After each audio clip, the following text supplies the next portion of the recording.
Hey loves, welcome back to my channel. Thank you guys so much for following along on my journey with me. And for those of you that are not yet subscribed, please be sure to hit that subscribe button down below so that you don't miss any of the updates that I will be posting as it relates to my fertility journey. So welcome back. Welcome to another episode of Candace's journey to have a baby. So today I'm going to do something a little bit different. I don't really have any updates for you as it relates to my journey, but I thought it would be really cool for me to do an IVF video.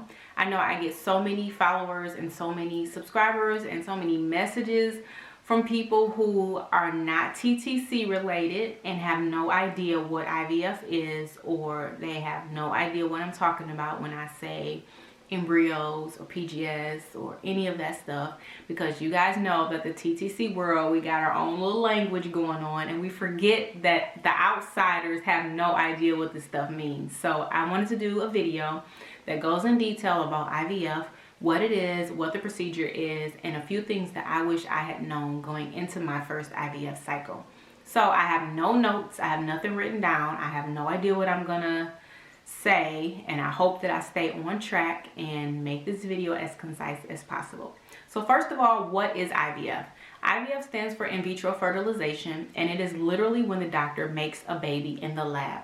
The doctor will take the egg from the woman, the sperm from the man, put them together, and voila, you have an embryo. And that is literally like the first stages of the baby's life, is an embryo. And so I want to tell you guys about the procedure as I experienced it, and I have to let you know that every doctor has a different protocol and they have different ways that they do things with their patients. So this is just kind of just like an overview, and if you do decide to do IVF, you can expect that things may be a little different just depending on what your doctor wants you to do.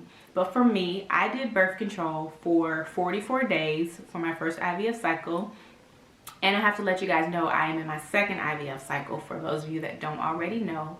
And so the first stage in the IVF cycle is usually the birth control, where the doctor wants to calm your ovaries down and wants to regulate your cycle. So that's really what the birth control is for. So after you finish that part of your IVF cycle, you're going to go in for a baseline ultrasound, which pretty much allows the doctor to look around, make sure you have no cysts, and make sure everything's all clear. You're going to take some blood and make sure that your levels are where they need to be before you start the stimulation phase. So phase number one is birth control, or something like birth control, which allows your doctor to calm your ovaries and to regulate your cycle. So next you're going to do your baseline ultrasound, and then phase two is going to be your stimulation. Unfortunately, the stimulation comes in the form of needles. Since I have been in 2 IVF cycles, I have literally like 3 containers full of used needles. So I just pulled out 2 of them so you guys can see. Of course, you know what a needle looks like, but this one is from the Lupron. If it will focus, there it is. So this is from the Lupron. I'll probably put it down there. There we are. And so that's a smaller needle. And then this needle is from the Menopure. And like I said, every doctor is going to have you doing different medications, different, you know, they're going to do things differently. So not only are you going to be doing 2 to 5 shots a day, you're going to be going to the doctor every other day to be closely monitored with ultrasounds and blood work. They want to make sure that all of your follicles are growing. First of all, make sure they're growing. Second, make sure they're not growing too fast or too slow. And then also to make sure your levels, your hormone levels are not getting too high, because the higher your hormone levels get means the closer you're getting to ovulation. And what you don't want to happen is you doing all of these stimulations and then you ovulate, which means you did all that for nothing, because the eggs are just going to drop like bloop. So you need to make sure that you're getting closely monitored and that you are having your follicles checked to make sure they're growing at the right pace. So now that you are done with your stimulation, it is time for your trigger.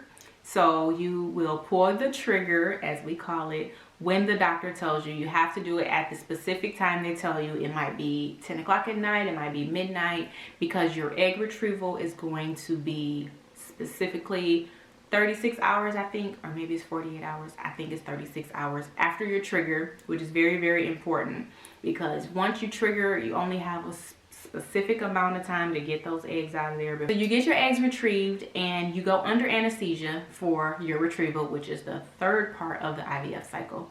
You go under anesthesia, the doctor goes up in there, they get all the eggs out, and you are done with your stems.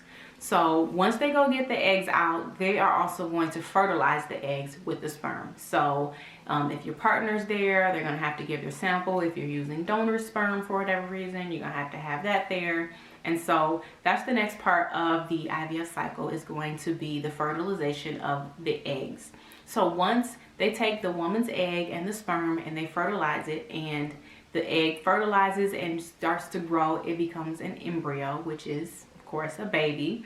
And so so that's the next part of it, is the fertilization of the eggs with the sperm. And so for me, we did what's called ICSI, and that's when they take one of the sperm and put it with one of the eggs, and they put them together individually, one at a time, and they make the babies that way. But you do not have to do ICSI. You can also just take your eggs and take your sperm and throw them in a dish and let them do their own thing. So that's what the next part is the fertilization. And once you have your fertilization of your embryos, I feel like this is the hardest part of the whole IVF cycle, which sounds crazy. The shots are not the hard part. The doctor's appointments are not the hard part. It's the waiting. So now that you have these embryos, growing, the doctor's going to call you and tell you on day 1, day 3, and day 5, the progress of your embryos. So on day 1, you will find out how many of your eggs were mature and how many fertilized. So I'll use me as an example. In my second IVF cycle, they retrieved 18 eggs. Only 11 of them were mature, which means they were at the good size, the right time to be able to be fertilized.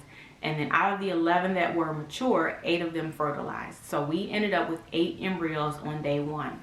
And then on day 3, we had 4 embryos that were still growing, still looking good. The cells were dividing.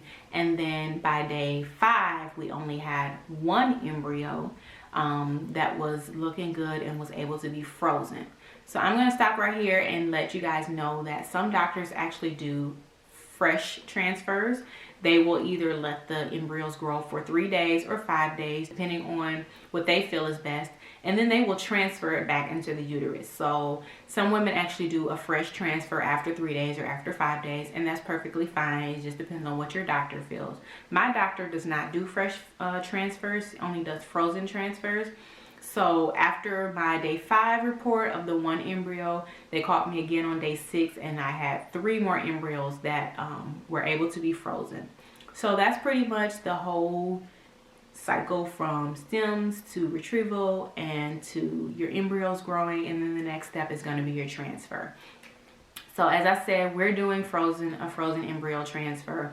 But before we do our transfer, we did what's called the PGS testing. Before your embryos are even frozen, they can take a biopsy from them and send it off to the lab and actually let you know if your embryos are genetically normal, if they're missing any of the chromosomes, if anything's wrong with them. And this is also where they can tell you if your embryo is a boy or a girl. We actually did PGS testing not to find out if they were boys or girls, but to find out if they were genetically normal, because a lot of times people will transfer embryos back in that are not genetically normal, and that could be the cause of miscarriages or anything like that. So we wanted to try to prevent that. So we have 3 PGS tested embryos, and that's what that means. So now you're ready for transfer. You got all your embryos frozen. You've got your PGS testing done. If you choose to do so, you're ready for transfer. So normally you wait for your next cycle to come, and then you begin preparing for transfer with more medications. In my case, I'm taking estradiol. Go right in again for another ultrasound. They're going to check your lining, make sure your lining is thick enough. If your lining is not thick enough, your embryos will not implant to your uterine lining, and they will not be able to grow and become a baby. So it's very important that your uterine lining is thick enough. So once you're ready for transfer, they're going to unthaw your little babies from the freezer, or however many you're going to transfer. They're going to thaw them out, and they are going to do a transfer. Transfer is super easy. It is just very uncomfortable because you have to have a full bladder, And that's the most uncomfortable part. So you're going to have a full bladder. They're going to put your babies back into your uterus.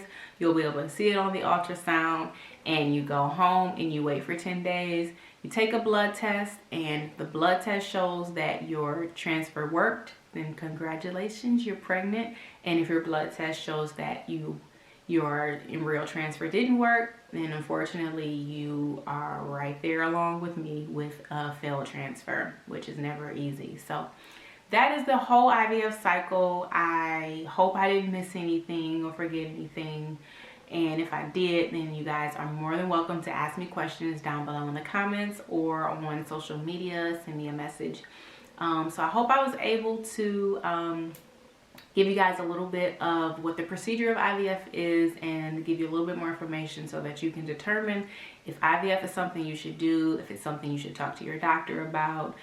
Just a few things that I wish I had known going into my first IVF cycle. I wish I had known that it's a possibility that you will need more than one IVF cycle, which is unfortunate because IVF cycle can cost anywhere from $10,000 to $20,000, just depending on your doctor's office, all the different add-ons you're gonna get. If you want assisted hatching, which is when they hatch the eggs so that they will fertilize, if you want ICSI, if you want PGS testing, all these things are like, it's like when you go to the restaurant and like IVF is like a la carte. No, IVF is like the main dish, and then all the other things are like a la carte. Like you want egg hatching, that's $500.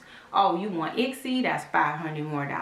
Oh, and you want PGS testing, that's $2,000 more. So that's kind of how it is. Like you just kind of like pick and choose which ones you want to go with in your combo meal. So that's it. What else did I wish I'd known? I wish I had known that sometimes you need more than one IVF cycle. I wish I had known about the waiting and the numbers dropping, because I didn't know if that was normal or not. I'm like, I started off with 18 eggs, then why did I only end up with 4 embryos, you know? But every day, unfortunately, most women, unless you're one of those who are lucky enough to have, you know, 30 eggs retrieved and 20 of them mature and all 20 of them fertilized and all 20 of them made into embryos, then God bless you. But we're all not like that. So that's another thing I wish I had known, that the numbers will drop. I wish I had known about the PIO shots, which is a whole nother thing that you do when you're preparing for transfer. And those are the needles that go into your hip, and they're very, very painful. And you do those up until like 11, 12 weeks of pregnancy. And so I think that's all I wish I had known about IVF. So I hope you guys enjoyed this video. I hope that I was able to answer some of your questions about IVF. And if not, like I said, just leave me a message and I will be happy to answer it down below. And for any of you guys that are starting an IVF cycle or in the middle of an IVF cycle, I am thinking of you and praying for you. And I'm preparing for my transfer in a few weeks, so that'll be exciting. And that's it. So thank you guys so much for following along on my journey with me, and I will catch you guys next time. Bye. Women have all types of different reasons why they can't conceive naturally or without assisted reproductive technology. Is that what it's called? I think it is.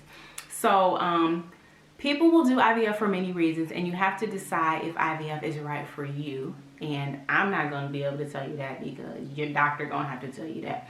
And so if you guys are not yet subscribed to my channel, please be sure to hit that subscribe button down below.